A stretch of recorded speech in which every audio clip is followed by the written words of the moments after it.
and today I'm going to talk about Carnage being the villain for the Venom movie. If you don't know that, the Hollywood Reporter talked to the head of Sony, forgot the guy's name, but the head of Sony about Venom, and he basically spilled a little bit of information, and he says, excuse me, I'm not the best way up. As expansion plans, Tom Hardy is starring in Venom Day for October 5th, 2018, which will also feature the villain Carnage.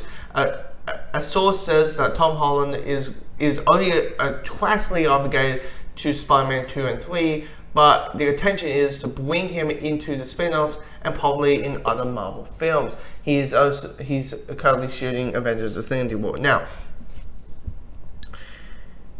Now, forget the whole Tom Holland, his contract, all that. The thing that got everybody's attention, understandably so, that our villain for the Venom movie is going to be Carnage. And my opinion is this: who thought for a second that Carnage wasn't going to be the villain?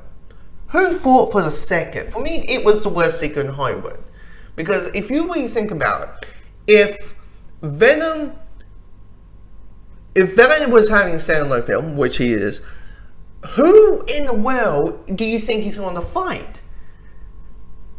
He's going to fight Carnage. It's the most logical sense in the world. Now, if you don't know who Carnage is, in a nutshell, Carnage was created in the 90s because at the time, comics in the 90s were doing this dark period of trying to be edgy and cool and be hip for the kids and stuff like that. And Deadpool was from the 90s and all that.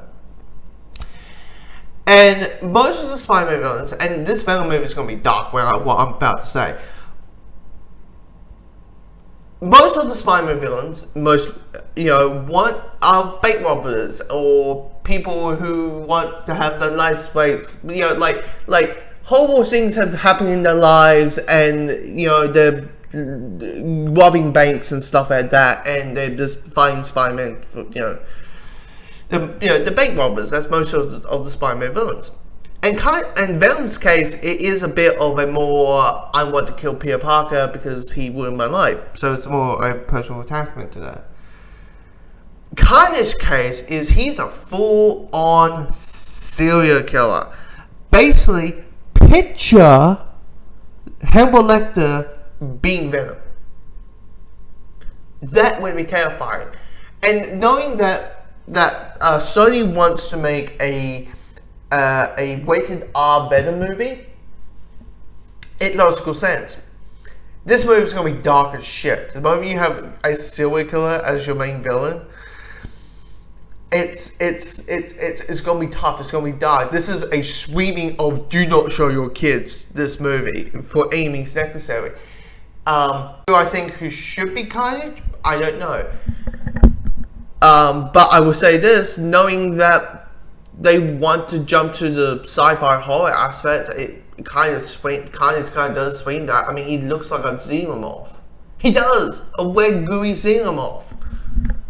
I mean, look at the images I'm choosing. But looking at others, before I did this video, I looked at other people's opinions, other videos, and people were basically saying this: if you fuck this up, Sony, if you fuck up Venom and Carnage on the same movie,